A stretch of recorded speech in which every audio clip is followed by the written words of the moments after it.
Some people have argued that death is not bad for the person who dies. One argument for this conclusion is called the timing argument. Roughly stated, this argument states that if an event harms you, it harms you at a particular time.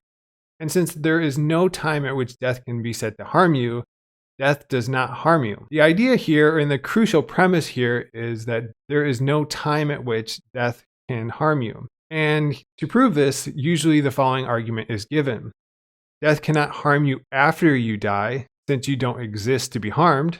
Death can't harm you before you die, since the event of death hasn't happened yet. And death can't harm you when you die, because the event of death happens too quickly for you to be harmed. And even if it does harm you when you die, the harm only happens during the event. And so there's no harm associated with being dead. Another argument is called the symmetry argument. This argument states the following. Your non-existence before you are born is not harmful to you. Your non-existence after your death is just like your non-existence before your birth in all relevant respects. Therefore, your non-existence after your death is not harmful to you. In both of these arguments, the conclusion is death is not bad for the person who dies.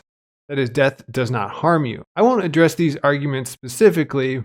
Instead, I want to briefly outline a popular way of determining how death is bad for you or how it harms you. I will do this by sketching two ideas and then applying them to the event of death. The first idea is the notion of individual well-being, and the second is the idea of what's called the difference-making principle. The theory of well-being states what makes a life good or bad. It states the kind of life we would find valuable. We see people in total suffering and whose life is filled with hardship, and we say, that is not a life I would want to live. That individual's life is bad. It isn't going well. And if we are concerned about human welfare, it's a life we would want to try to improve. In contrast, we see individuals living, let's say, a life of pure pleasure, filled with many great achievements, and who accomplish their goals. And we say, that is a life I would want to live. That individual's life is going well. A theory of well-being thus identifies what it is that makes a life good or bad. Two popular theories of well-being are hedonism, which states that an individual's well-being is determined wholly by pleasure and pain, and desire satisfaction theory, which states that an individual's well-being is determined by the extent to which they satisfy or fail to satisfy their desires. The basic idea then for hedonism is that a life filled with pleasure is a good life, and a life filled with total suffering and pain is a bad life. In contrast, desire fulfillment theory says a life where you satisfy many of your strongest desires or a number of your desires is a good life, and a life where your desires or your goals or your aims are frustrated constantly, you don't get to satisfy them, is a bad life. There's a lot more to be said about these theories. The theories themselves tend to be a lot more complex than how I've characterized it, but this is the basic idea behind both of those theories of well-being. The difference-making principle is a principle that states that the impact of an event for a person's well-being is determined by taking the difference of the following two states. The first state is the individual's well-being given the event's occurrence, and the second state is the individual's well-being given the event's non-occurrence. Let me give you an example. Let's say I stub my toe. Now, if I'm going to apply the difference-making principle to this case of or event of me stubbing my toe, I'm going to look at the world where I stubbed my toe, my whole life after that event, including that event, and evaluate my pleasure and pain states, if I'm a hedonist, and my satisfied and frustrated desire states, if I'm a desire fulfillment theorist. So if I'm a hedonist, I'm going to say, well, I stubbed my toe and that was painful, but the rest of my life looked a certain way. And so let me give a value to that. Let's say the value associated with my life, given a world where toe stubbing occurs, is 50. It's a life filled with pleasure after the toe stubbing, but the toe stubbing was painful, so it detracts from my overall well-being. Now let's look at the desire fulfillment theorist. The desire fulfillment theorist will say that the toe stubbing life, let's say, has again a value of 50. Life is good after the toe stubbing, but the toe stubbing was painful. But that's not what makes it bad. What made the world a little bit bad, given that I stubbed my toe, is I have a desire not to stub my toe.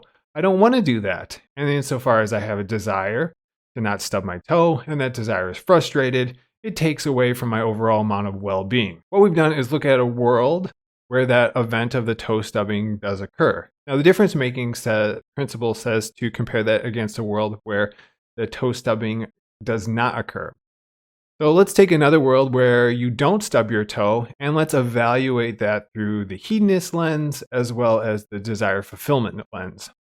Now, the hedonist will say that the non-toe stubbing life, my overall well-being, given the fact that I don't stub my toe, is, let's assign it a value of 55.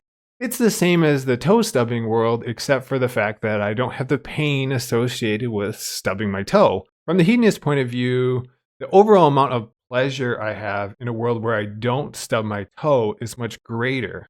Now let's look at the world through the desire fulfillment theorist perspective. I would say that in this world, since we have a desire not to stub our toe, we would say that we have a fulfilled or satisfied desire. And so the overall well-being here would be greater. That is, I would assign it, let's say, a value of 55, where the value of in the toe stubbing world is 50. So what we see is that the stubbing of the toe is bad, since a world where we don't stub our toe is better. And the degree to which it's bad is determined by how much of a difference there is between the worlds. So now let's apply the difference-making principle and our two theories of well-being to the event of death. And I'm going to take a particular case here. I'm going to assume an individual, and I'm going to call this individual Tech. And I'm going to say Tech is in his mid-20s. He's healthy, and he also has many goals or desires in life. And I'm going to suppose that Tech is hit by a bus that, let's say, jumps over a curb onto the sidewalk and kills Tech. If Tech was not hit by a bus, let's just assume that he would have lived until he was 80, accomplished many of his desires, and had a life of mostly filled with pleasure. No life, of course, can be completely filled with pleasure, but Tech's life was mostly one filled with pleasure. So the question is, was Tech's death bad? Did it harm him? If it did, how much did it harm him? Now, my suggestion here is having a theory of well-being, as well as applying the difference-making principle, will allow you to answer all of these questions. So if we follow the difference-making principle, we take the world where Tech dies, this is the event, and evaluate his pleasure-pain, if you're a hedonist, or the fulfillment and frustrations of Tech's desires, if you're a desire fulfillment theorist. So if we're hedonists, it's hard to actually say what Tech's pleasure-pain level is now that he's dead. What value do we really assign it, given the fact that he has no pleasure and he has no pain because Tech is dead? Just for ease of convenience, I'm going to assign Tech's pleasure-pain level, or sometimes called his hedonic level, a value of 0. If we're desire fulfillment theorists, it looks like many of Tech's desires are frustrated. He wanted a career, perhaps a family, to travel, to have kids, and perhaps to have many great adventures. All of these desires are frustrated given the event of his death. His well-being, given all the frustrations of his desires, I would say we can assign a value of, let's say, minus 1,000. Basically, all of his desires come to a halt or are frustrated given the event of death. Now let's contrast this. Let's compare this to a world where Tech does not die. That is, the event doesn't occur. That is, let's compare it to a world where involving the non-occurrence of this event of death. Suppose we're a hedonist. And as we mentioned, Tech would have gone on to have 60 more years of mostly pleasurable experience. There's pain mixed in there, but most of the 60 years after his 20th birthday is filled with pleasure.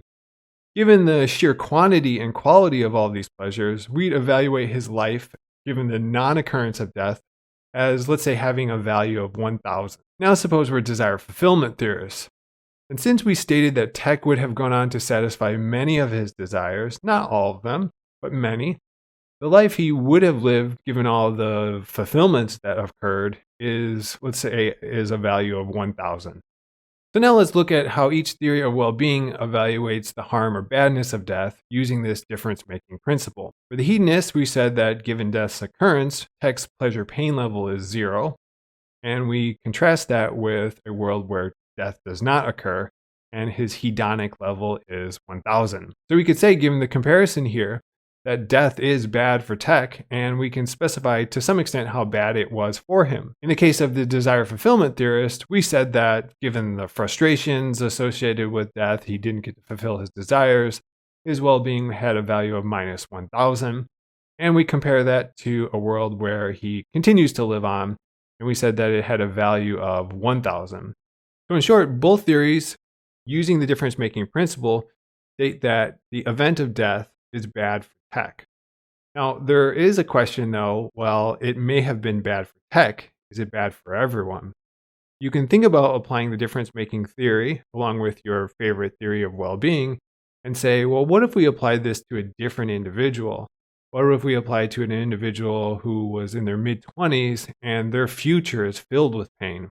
Or if you're a desire fulfillment theorist, let's say you had 60 more years of life, but your future is going to only be filled with frustration left and right. What would the desire fulfillment theorist say about whether or not death is good or bad for that individual, given that particular outlook in life?